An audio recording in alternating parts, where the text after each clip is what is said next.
Blunt winter rain hammered the city, flattening neon into blurred streaks on the precinct's windows, when Special Agent Mara Kent walked into the incident room. The photographs already pinned to the corkboards looked washed out, their colors leached by fluorescence and exhaustion. 5 victims over 8 months, disparate backgrounds, but linked by a ritual precision that had become the signature of an unsub the media called the cartographer, because he left a black line on each body as though drafting a map across skin. Mara studied the array, hands in her coat pockets. Somewhere beyond the whir of overhead vents, she could still hear her therapist's voice. "You map everything, Mara. I wonder what happens when you can't." She swallowed, pushed aside the thought, and focused on the photos again. The 6th crime scene, discovered that morning, was taped to the far right.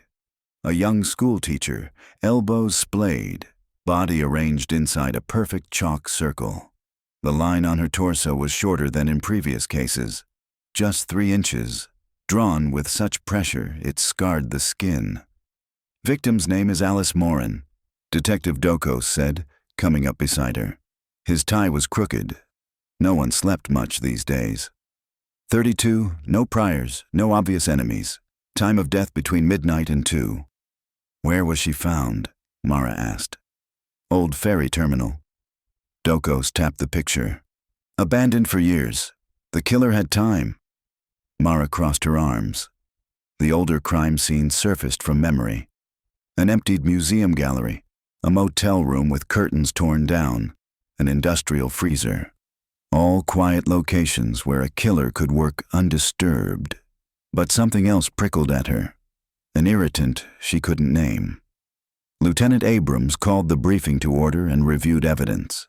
No fingerprints, no DNA, and the same deliberate removal of certain items from every victim: watches, belt buckles, rings, anything that carried personal history or symbolic weight. Abrams concluded with a sigh. "The cartographer remains 2 steps ahead, and we are running out of tread." Afterward, Mara returned to her office cubicle, pulled her notebook from the locked drawer, and flipped to yesterday's therapy homework. Her psychologist, Dr. Isaacs, had asked her to write about control, identify the earliest memory of losing it, and describe how that memory still shapes your decisions. Mara had jotted incidents from childhood: a lost dog, a car accident, her father's abrupt departure. She skimmed the page, then closed the notebook gently, aware of the slow burn behind her sternum. By late afternoon, she was driving across the wet city to the ferry terminal. Crime scene tape flapped like weak applause in the wind. The forensics team had finished. Only ghostly outlines remained. She stepped inside the cavernous hall, flashlight wobbling over rusted turnstiles and graffiti-scarred walls. In the center, chalk markings still glowed faintly. She knelt, tracing the circle's perimeter with her light. 3 feet wide. The circle from Case 4 had been 2 feet. Case 1, 6. The diameter was shrinking each time. A shrill ring shattered her focus. Mara glanced at the caller, Dr. Isaacs. She answered quietly, "I'm at a scene. Can we talk later?" "I won't keep you," Isaacs said. "Your file. Something strange.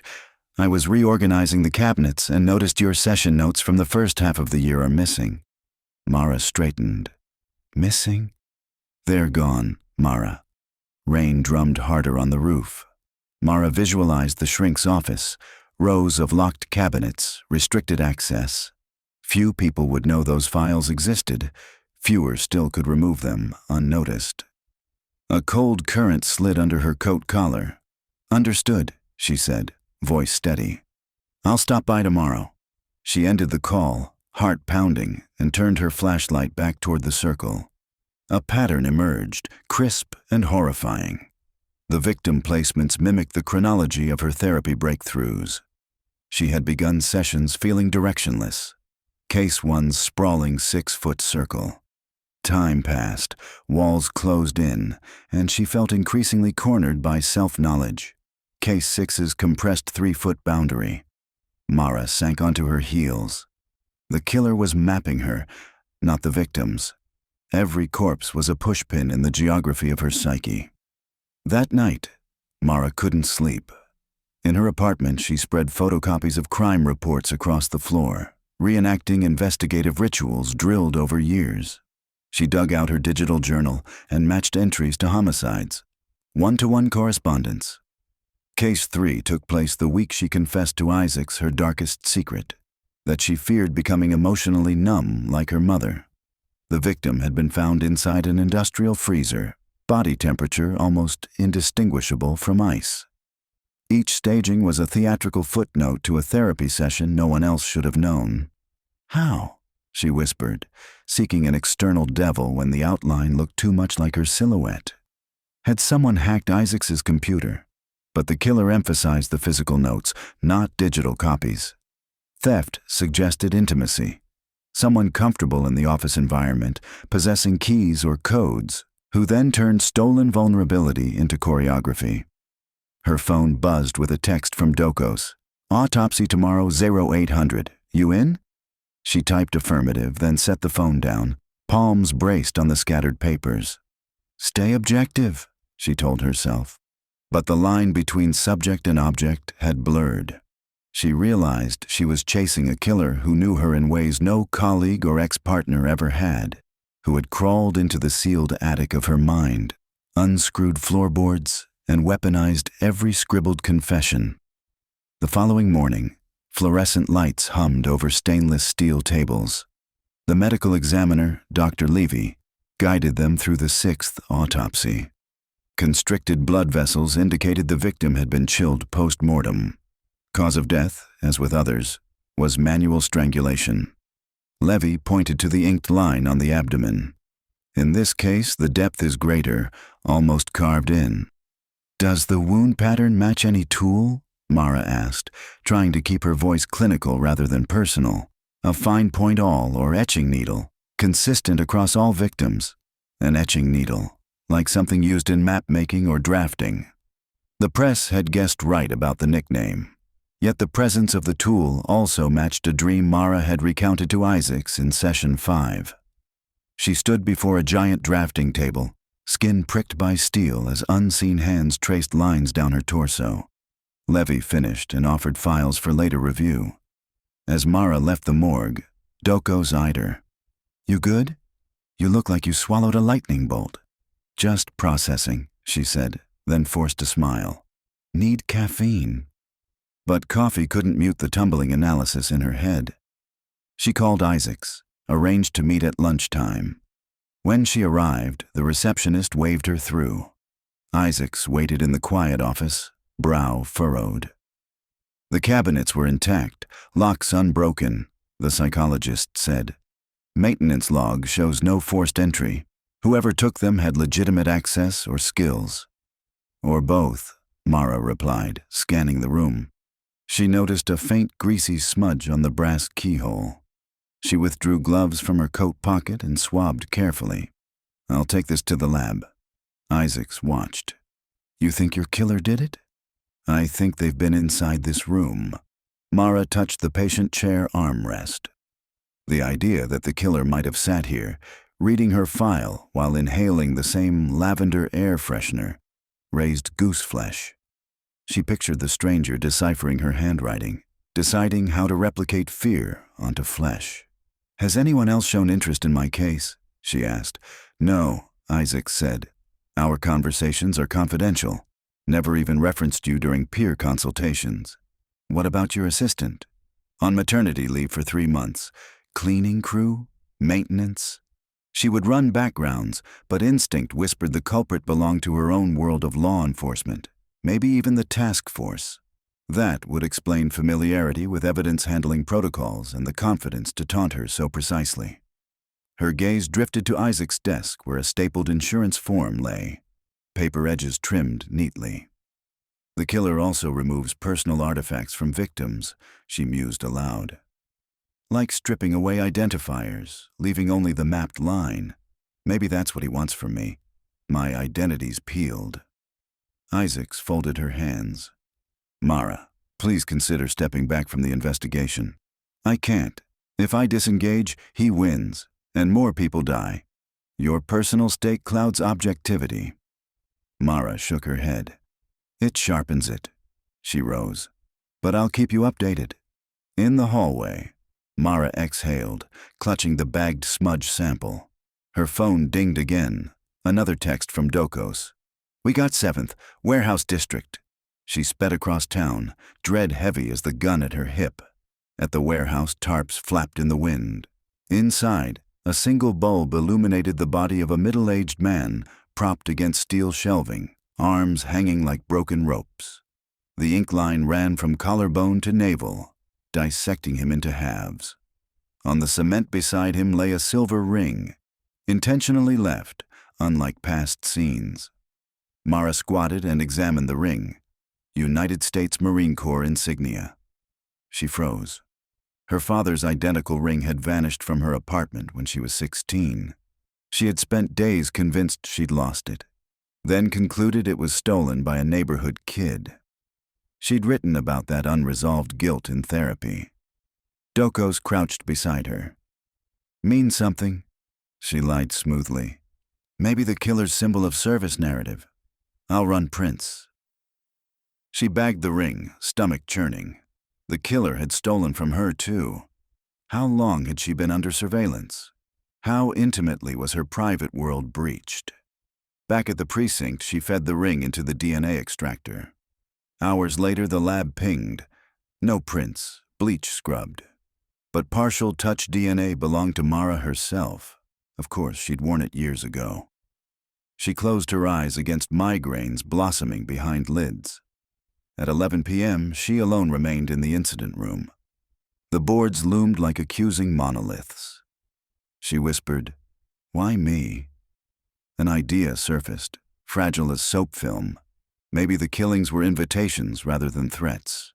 Each staging mirrored a moment when she'd broken through a psychological barrier. The circle shrinking wasn't entrapment, but guidance. Come closer, find the center. The ring returned. Another breadcrumb. She reopened her therapy notebook. Session 6 summary, read, Goal. Integrate the child's grief with adult resilience. Visualization. Meet younger self in abandoned playground. Offer her a gift that belonged to father. Reassure she's protected. Mara had told Isaacs she imagined giving teen Mara her father's ring. Now the ring sat in evidence, found beside a dead man. The unsub was replaying her mental scenarios in reality, twisting them. She scribbled listings of personal visualizations, predictions for next move. Session 7 hadn't been reached, scheduled for next week. What potential scenario could he stage before she articulated it? Unless he intended to force her into the session prematurely, using environment rather than note theft. Her gaze dropped to the case map. The radius of each crime scene formed an inward spiral converging toward. She measured with a ruler and pencil. The psychiatric hospital where she'd been born. St. Agatha's Memorial, now defunct, converted into public records archive. That facility housed city archives, including property deeds, birth certificates, therapy licensing files. Another tie to identity. She drove there at dawn, alone, leaving sensors untripped by flashing her badge to the lone security guard. The entrance hall smelled of wet stone and iodine memory. Fluorescent tubes flickered overhead like failing synapses. She descended into the basement stacks, following instinct more than evidence. Row after row of boxed files. Silence thick enough to choke. Then she noticed faint classical music. Vivaldi's Winter, drifting from further inside. She drew her weapon. Around a corner, she found a circle of battery lanterns illuminating a large drafting table. On it lay binders stamped with her name. Photocopies of therapy notes, childhood school records, her academy psych eval. Centered was a Polaroid of the latest victim, ring next to him. Under the photo, a handwritten line. The map is almost complete. Footsteps behind her. She spun. Detective Dokos emerged, hands raised. Easy, Mara. Her pulse spiked. She kept the gun trained. What the hell are you doing here? I traced your car. Figured you'd come, he said, voice calm. "Turn off the music," she ordered. He shrugged. "No remote, it's atmosphere." His smile chilled her. "Appropriate, don't you think?" Realization slammed into her. His crooked tie, lingering at scenes before others arrived, volunteering for evidence transport, the line he always quoted. "We're running out of tread." He had been inside Isaac's office when Mara dropped paperwork off months ago, joking with the assistant during lunch. He knew the building layout. He drank from a thermos of cheap coffee, same brand as the cup left at Scene 3, the one CSU dismissed as belonging to a homeless trespasser. "Hands on your head, Gabriel." Her voice shook, but aim remained true. He complied slowly, yet his eyes stayed bright, studying her. "Do you understand? Every case you cracked, I watched you resurrect the dead with mere observation. You saw patterns in noise." I wondered, what patterns lie inside you? When Isaacs presented at that lectern last year, mentioning anonymous patient breakthroughs, I recognized your language. I bribed the janitor for cabinet access, and the notes, Mara, they were exquisite. "You killed 6 people to, what? Draw me out." "To translate you," he replied. "To make your internal terrain visible. Each section of the map reveals who you were, who you feared. And tonight, we plot the center, the self-forgiveness you crave." He nodded at an empty chalk circle marked behind her. "I've reserved that space." Mara risked a glance. The chalk ring sprayed across the concrete floor behind the drafting table, diameter 1 foot, small enough to stand in without moving. She faced him again. "Step away from the table, lie face down." He smiled. "I know you, Mara.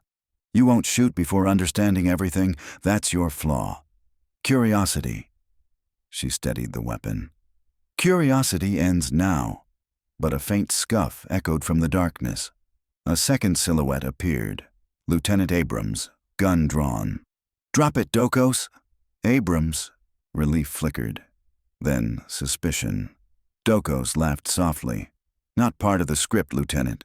Abrams advanced. "I suspected you for weeks, Gabe. Your overtime logs were sanitized. CSU found your boot tread at Case 2, but I needed more." "Yet you kept me on the case," Dokos retorted, unfazed. "To catch you in act," Abrams said, shaking head.